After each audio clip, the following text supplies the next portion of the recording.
Salve participantes do INCIDE 2020. Meu nome é Luiz Carlos de Pádua, eu sou engenheiro eletricista e eletrônico, sou especialista em tecnologia da informação e estudante de mestrado do mestrado profissional do Departamento de Engenharia de Produção da Universidade Federal de Pernambuco.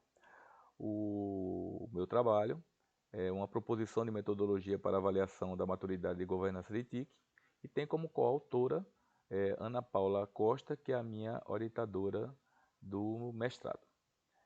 A agenda que nós vamos seguir é essa aqui apresentada: motivação, revisão da literatura, etapas de pesquisa, metodologia proposta, aplicação e discussão dos resultados e as conclusões. A motivação é uma motivação bastante interessante. A empresa motivadora do trabalho é uma empresa de energia elétrica e ela possui duas áreas com focos diferentes, duas áreas de tecnologia. Uma área focada na tecnologia industrial e a outra a própria área de tecnologia da informação. São áreas distintas, com gestões distintas, e a gente vai ver adiante o impacto que isso dá na questão da maturidade e do nível de maturidade. Então, podemos ver agora, com mais detalhe, essas diferenças, né? A área de TI, por exemplo, ela é auditada pelo Tribunal de Contas da União, pela Controladoria Geral da União, pelo CGPAR, pela Eletrobras, pela auditores externos que avaliam a efetividade dos controles SOX, o Conselho de Administração, enquanto que a área de TO, né, Tecnologia Operacional, é auditada pela ANEEL, né, Agência Nacional de Energia Elétrica, pelo Operador Nacional de Sistema, pela Eletrobras, ou seja, vemos que há focos diferentes. Enquanto a área de TO foca na disponibilidade do setor elétrico e dos serviços que presta para ele, né, para manter essa disponibilidade, a área de TI foca no que é de TI, de fato, integridade, confidencialidade dos dados. Isso é denotado também pela questão da hierarquia, da gestão. A área de TI ela responde a uma diretoria de gestão, né, enquanto que a área de TO responde a uma diretoria de operação. Então, são gestões diferentes, hierarquias diferentes, modelos de gerir diferentes. Embora ambas as áreas sejam bastante normatizadas, né, a gente nota que há uma forte tendência de preocupação com relação à maturidade por parte do TI, porque a cada 2 anos ela é aferida esse nível de maturidade pelo próprio Tribunal de Contas da União, mediante o uso de uma ferramenta denominada IGOV-TI. Isso não acontece na área de TO, né? A boa ou má gestão, né, da área de TO, a boa ou má governança da área de TO é vista a partir dos resultados operacionais. Um bom resultado operacional pode implicar numa boa governança, mas nem isso nem sempre acontece, não é verdade? Então vemos aqui na revisão da literatura que aquela visão de TI a governança de TI está subordinada à governança corporativa, ela passou a ser ampliada, né? Por quê? Em função da convergência da tecnologia, né? Em função disso, a visão de TIC é uma visão mais abrangente, uma visão onde você engloba tecnologia da informação e comunicação. E aí entra a automação, entra todos aqueles processos. Então a gente pode considerar que a governança de TIC ela está de fato inserida na governança corporativa. Outra questão é com relação a por que fazer essa aferição, né? Frameworks como o IGOV, como o COBIT 5.0, como a norma ISO 38500, mostram claramente a importância de avaliar, dirigir e monitorar. A alta gestão ela tem que estar capacitada para fazer esse processo de monitoramento, né? Porque é ela que vai garantir, de fato, o alinhamento estratégico, ou seja, as ações tomadas na área de tecnologia devem suportar a necessidade da empresa em atingir os seus objetivos. Isso é que é o mais importante.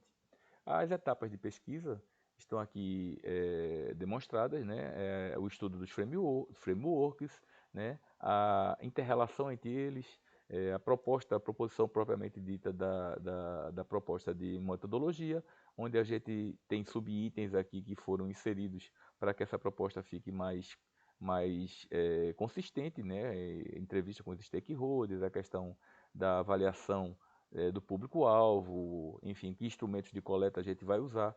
Isso vai para as outras etapas, que é a etapa seguinte, que é a etapa de aplicação propriamente dita, uma vez consolidado essa etapa de proposição e a avaliação, né? O estudo dos frameworks nós nos baseamos em 4 principais frameworks: o COSO, que é voltado para auditoria, o VALIT e a ISO, o ISO 38500, que já mostra um nível, já dá um nível de abstração um pouco mais elevado, e o COPT 5.0. E observamos durante o estudo que o COPT 5.0 ele abrange esses 3 frameworks, né? Ele é muito mais detalhado, né, em relação aos aspectos principais que os outros frameworks estão considerando. Então, vamos utilizá-lo como principal fonte do nosso trabalho. Mas não só nós utilizamos, como também o Tribunal de Contas da União utiliza, né? Isso aqui é um exemplo da aferição que foi feita no último ciclo, em 2016, onde o tribunal, mediante o uso do instrumento IGOV-TI, que é um questionário, ele fez uma avaliação das empresas, né? Essa empresa que é motivadora, ela foi avaliada por esse ciclo, né? Nesse ciclo. Na realidade, ela está sendo avaliada a partir de 2010. E o IGOV usa toda essa a questão do COPT 5.0 e o COPT anterior também durante esse processo todo de avaliação que aconteceu. Bom, considerando o COPT como o principal instrumento, nós nos aprofundamos nele e vimos que já existia uma associação no COPT entre os objetivos genéricos de TI, que está em verde, e os processos do COPT, né? Isso foi feito, os processos em azul. Os itens que estão em azul são os pontos em comuns, né? Então observa-se claramente que para cada objetivo você tem mais de um, para cada processo em azul você tem mais de um objetivo, né? Esses pontinhos em azuis. Os pontos em vermelho são os relacionamentos secundários, e o que nós fizemos como agregação de valor para esse trabalho foi fazer um filtro considerando apenas os relacionamentos primários, que são os relacionamentos mostrados aqui em azul. Como vemos também que existem vários objetivos de TI para cada processo, nós fizemos uma priorização, estudamos os objetivos e escolhemos aqueles que achamos mais adequados a cada processo. Então, a partir daí, temos uma associação entre objetivo, que é o verde, e os processos que estão aqui em azul claro. Teremos apenas uma associação, que é uma associação dupla, né? Com isso, isso pode ser melhor visto aqui nesse slide. O que está em amarelo é o que o TCU considera como processo associado a uma questão do COPT, né? Isso aqui é um exemplo da dimensão 1, dimensão liderança, da alta administração. Mas outra contribuição que foi dada nesse trabalho foi um aprofundamento dessa visão que o TCU teve. A gente entendeu nesse estudo que existem outros processos que também estão associados a uma determinada questão. Então, a grande agregação desse trabalho, mais uma, é que o executivo, ao preencher o questionário do IGOV-TIC, ele já vai saber imediatamente quais processos COPT ele estará compliance. As ações tomadas para a implementação da metodologia foram aquelas que já foram tratadas anteriormente, né, entrevista com stakeholders, o instrumento de coleta, enfim, mas eu gostaria de dar uma ênfase nesse terceiro item, que é com relação às dimensões, né? Nesse trabalho que a gente fez, a gente excluiu a dimensão 6, que é a dimensão resultados, por ser uma dimensão quantitativa, né? Ela é formada por questões abertas, e isso complicaria um pouco a forma de coleta dos resultados, e como o objetivo é que a metodologia seja simples e ágil, nós retiramos ela do processo. Tá? Essa é a metodologia que foi utilizada, né? Ela, rapidamente aqui, ela é formada por 4 etapas, onde a primeira etapa nós temos a definição do mediador. Isso é feito pelos gestores de TI e de TO.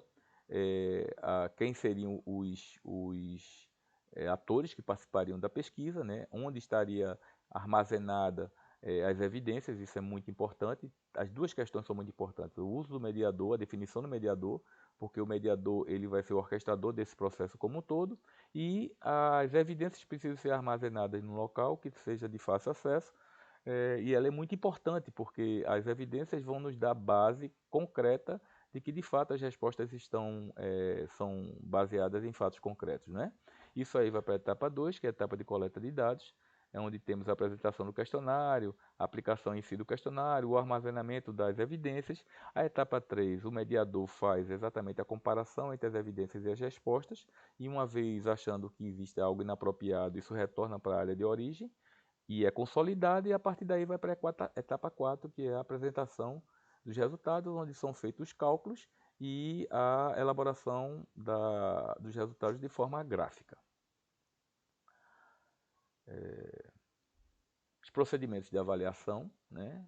O cálculo ele é feito por uma ponderação tripla, onde a primeira fase se pondera as questões, cada questão tem o seu peso.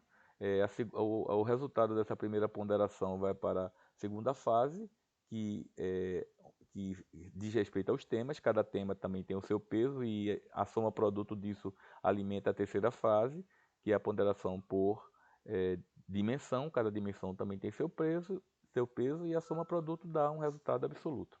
Isso pode ser visto de uma forma mais simples nessa transparência, né? Nesse slide, onde aqui estão as fórmulas da primeira fase, que alimenta a segunda fase, que alimenta a terceira fase com seus respectivos pesos. Bom, aplicação dos resultados.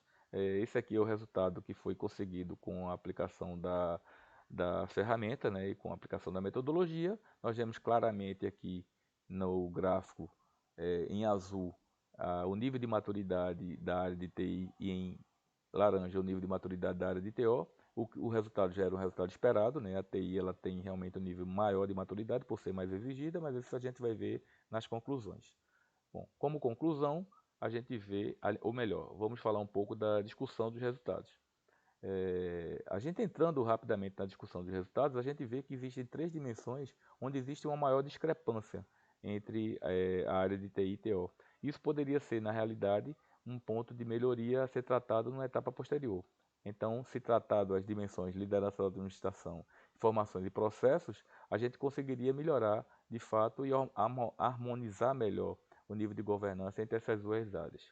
Então, como conclusão, a gente tem que existe de fato uma diferença entre as áreas, um desbalanceamento que também está justificado pela grande demanda que uma área tem com relação à governança em detrimento da outra, e que a existência de uma ferramenta única para fazer essa medição e essa aferição vai proporcionar certamente para a empresa um grande ganho, né? Porque a gente pode ter, na realidade, uma harmonização, uma homogeneização das duas áreas, e com isso contribuir com o resultado da empresa. Outra conclusão que é interessante é informar as dificuldades que nós tivemos, né, para a obtenção dessas informações face à pandemia, né? Isso foi resolvido, foi contornado face à minha experiência pregressa como gestor das duas áreas, né?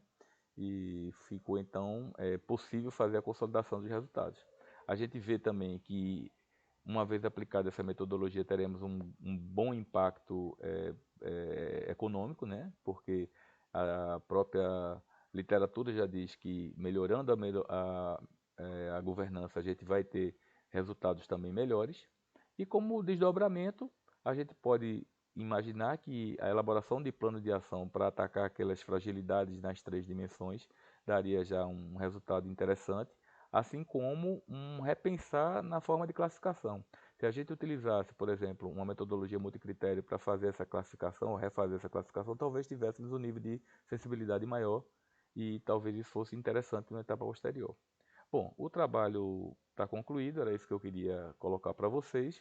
Eu agradeço a participação de todos e espero ter contribuído para o alto nível do INSID 2020. Muito obrigado.